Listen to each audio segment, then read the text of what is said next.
Catherine Elizabeth Pekahan. Halo, saya Firsa Priya Devika. Halo, saya Dika Isnaga. Hai, saya Sana Soktarani Akase. Halo, saya Hemisa.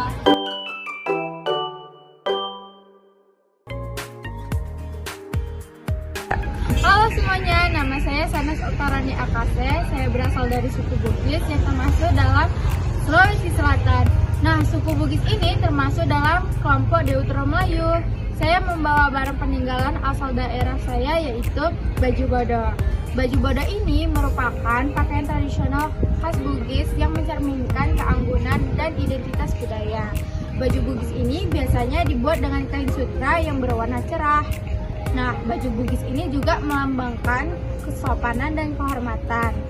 Baju Bugis ini biasanya dipakai dalam acara adat dan pernikahan sebagai simbol kearifan lokal dan estetika masyarakat Bugis.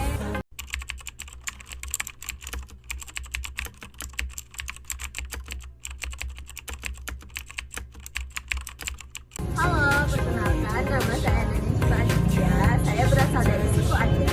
Suku Aceh termasuk di Pulau Sumatera.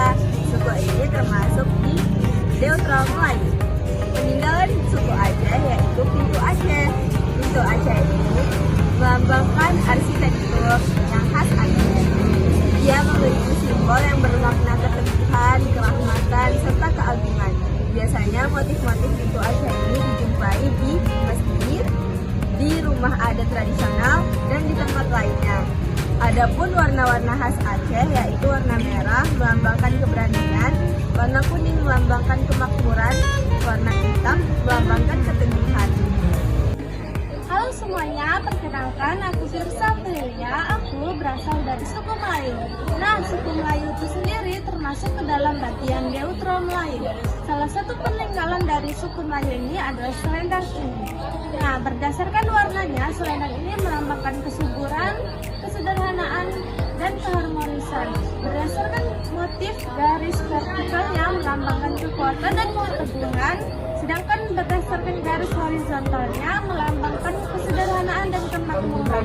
Nah, selendang ini juga menghubungkan pemakaiannya dengan alam sekitar serta kegiatan spiritual.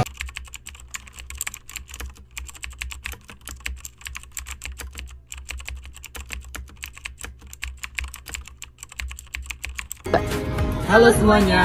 Perkenalkan, nama saya Catherine Elizabeth Pekahan dan teman Saya Dika Isnaga. kami dari suku Batak Toba. Suku Batak Toba berasal dari Sumatera Utara. Suku Batak Toba juga termasuk dalam kelompok suku Proto Melayu. Salah satu peninggalan suku Batak Toba yaitu ulos.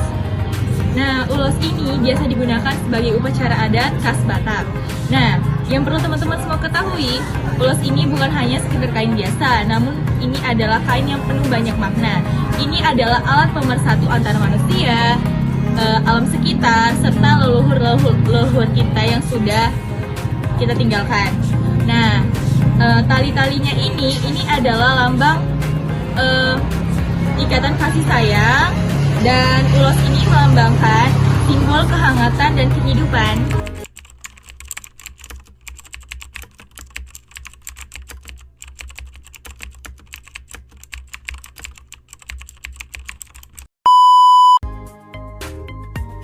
Halo, kami dari Deutero Melayu. Nah, Deutero Melayu adalah gelombang migrasi kedua yang datang setelah Proto Melayu. Peradaban ini membawa peradaban dan teknologi yang lebih maju. Ciri fisiknya yaitu memiliki kulit yang cerah hingga sawo matang, serta memiliki rambut yang lurus dan bergelombang. Nah, postur tubuhnya lebih tinggi dibandingkan Proto Melayu dan bentuk wajah lebih oval dan rahang tegas. Dadah!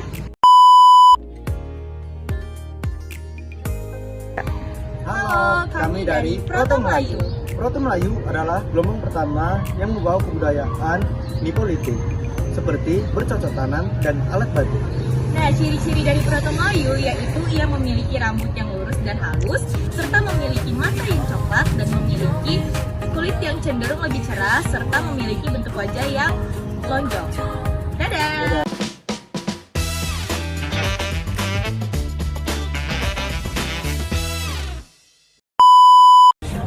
Selamat datang di podcast kami pada kali ini.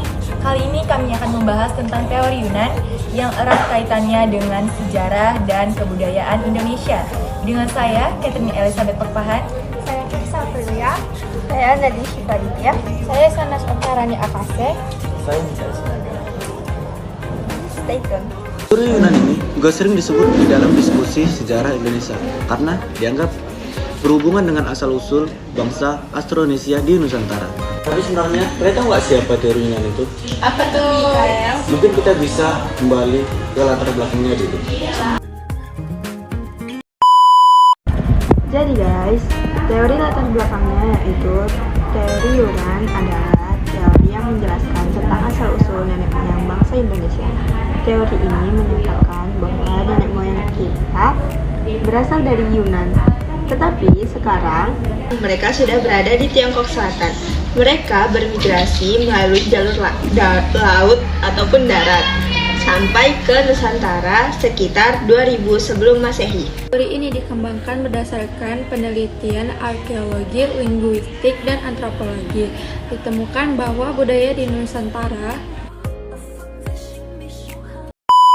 Nah guys, ada beberapa ahli yang setuju dengan pernyataan tersebut. Salah satunya Robert Heine. Ia merupakan arkeolog asal Austria. Dia mengatakan bahwa terjadi migrasi besar-besaran dari Asia ke Nusantara terjadi dalam dua gelombang, yaitu gelombang Proto-Melayu dan Deutero-Melayu. Ya benar, suku Proto-Melayu adalah gelombang pertama yang membawa kebudayaan berupa bercocok tanam dan alat batu. Sedangkan Deutero-Melayu adalah gelombang kedua setelah Proto-Melayu yang membawa kebudayaan berupa besi dan perunggu. Namun, teori Yunan ini juga memiliki beberapa tantangan. Ada juga para ahli yang mempertanyakan tentang kebenaran teori ini. Tapi teman-teman, ternyata sudah ditemukannya bukti-bukti tentang teori ini. Tapi ternyata bukti-bukti itu belum dianggap kuat untuk meyakini bahwa Yunan adalah nenek moyang kita. Peninggalan dari nenek moyang yang diduga berasal dari Yunan bisa kita lihat di berbagai tempat. Contohnya adalah kapak persegi, kapak lonjong, dan tradisi megalitik seperti menhir, dolmen, dan sarkofagus. Selain itu, ada juga tradisi bercocok tanam yang berkembang di Indonesia. Teknologi ini dianggap sebagai pengaruh dari migrasi nenek moyang kita. Nah guys, dengan teori Yunan, jadi kita punya gambaran nih tentang asal-usul bangsa kita, bangsa Indonesia. Walaupun teori ini masih sering diperdebatkan oleh beberapa para ahli. Ya, walaupun begitu, penting untuk kita tetap mempelajari dan mencari tahu tentang bangsa kita ini. Ya setuju, kita sebagai generasi muda harus menjaga dan melestarikan peninggalan yang telah diberikan oleh nenek moyang kepada kita. Baik teman-teman, terima kasih untuk diskusi yang menarik ini. Dan untuk kalian, terima kasih sudah mendengarkan. Sampai jumpa lagi. Bye-bye. Terus harapkan agar suatu saat ku berjumpa lagi. Semoga saja daku sempat berkenalan denganmu dari hati ke hati, lalu bicara cinta berdua. Ingin ku mengejar 1000 bayangmu, namun apa daya tangan tak sampai. Memang benar apa kata pepatah, kalau jodoh tak lari kemana, duhai kekasih. Sumpah mati padamu ku jatuh hati, sumpah mati padamu ku jatuh cinta.